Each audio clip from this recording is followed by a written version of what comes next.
Bagian kedua, tafsir Quran surat Ali Imran ayat 160.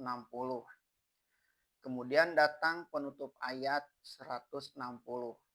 Dan kepada Allah lah hendaknya bertawakal orang-orang yang beriman.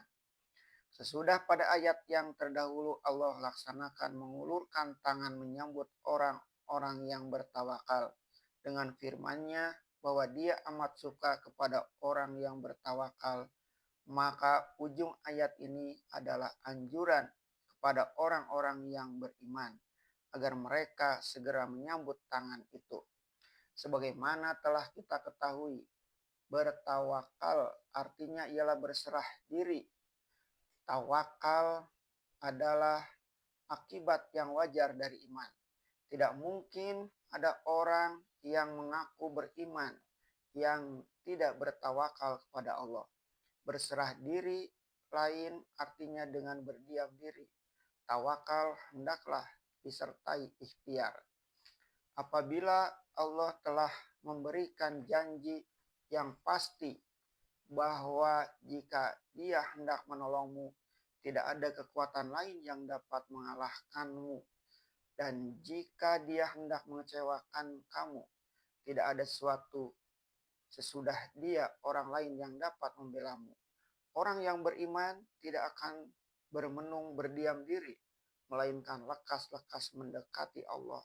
Mendekati Allah dengan aktif, dengan mengerjakan ibadah, dengan memperdalam takwa, berarti akan selalu mengharapkan petunjuknya, sehingga tidak mendapat jalan buntu. Menambah pengetahuan dan menukuk ilmu pun termasuk dalam rangka tawakal. Karena dengan sebab ilmu, Allah akan membukakan rahasia-rahasia yang mulanya tidak kita ketahui. Di dalam menghadapi musuh yang hendak mengganggu kemerdekaan negara dan kelancaran agama kita, dalam rangka tawakal jugalah jika kita adakan persiapan dan kewaspadaan. Jika kita jalankan perintah Allah yang tersebut dalam surah Al-Anfal ayat 60 yang memerintahkan agar kita mengadakan persiapan perang untuk menghadapi musuh yang hendak menyerang dengan sepenuh tenaga yang ada pada kita. Sampai di dalam ayat itu juga ditegaskan menyuruh membentuk kavaleri atau pasukan berkuda supaya musuh jangan lancang menyerang kita. Bahkan mereka merasa takut. Itu pun termasuk tawakal. Jika kita mempunyai kandang ayam, lalu kita kuncikan pintu kandang itu baik-baik senja hari supaya dia jangan dicuri musang malam hari. Itu pun adalah dalam rangka tawakal. Sebaliknya, jika kita tidak mengadakan persiapan atau kandang ayam tidak dikunci sehingga musuh menyerbu atau musang menangkap ayam, tidaklah itu bernama tawakal kepada Allah, melainkan lalai atau alpa melaksanakan perintah Allah. Sebab itu dapatlah dipahamkan bahwasanya orang yang beriman itu ialah yang berusaha sekuat tenaga melaksanakan apa yang diperintahkan Allah, menumpahkan kesanggupan yang ada padanya, dan melaksanakan menurut yang dibimbing dan dipimpin Allah. Lalu dia pun sadar bahwa dia manusia, bahwa kuasa dan kekuatan yang lebih tinggi adalah pada Allah.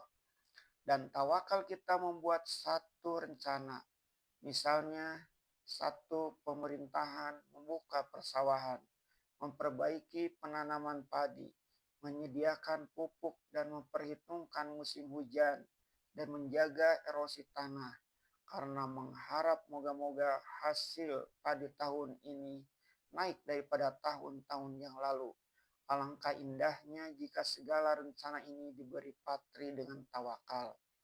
Karena di atas segala rencana kita itu ada saja kemungkinan yang di luar batas kekuasaan kita.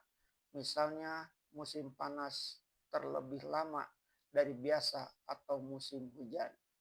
Jika musim panas terlalu lama, padi yang semula akan tumbuh subur hangus karena panas. Dan jika hujan terlalu banyak turun, padi mudah akan tenggelam dalam banjir. dalam hal ini kita tawakal, dan karena tawakal kita bersedia dengan iman yang kuat menghadapi segala kemungkinan, atau berusaha terus mencari jalan keluar dari aneka warna kesulitan itu. Sebaliknya, kalau tawakal tidak ada, hanya percaya kepada rencana sendiri, bila datang rintangan yang di luar kemampuan kita, kita pun menjadi kalang kabut. Itulah sebabnya di dalam ayat ini ditegaskan bahwasanya kepada Allah sekehendaknya lah bertawakal orang-orang yang beriman. Adapun orang yang tidak beriman tidaklah mengenal tawakal. Orang seperti itu kalau mendapat suatu kegagalan biasanya menimpakan tanggung jawab kepada orang lain.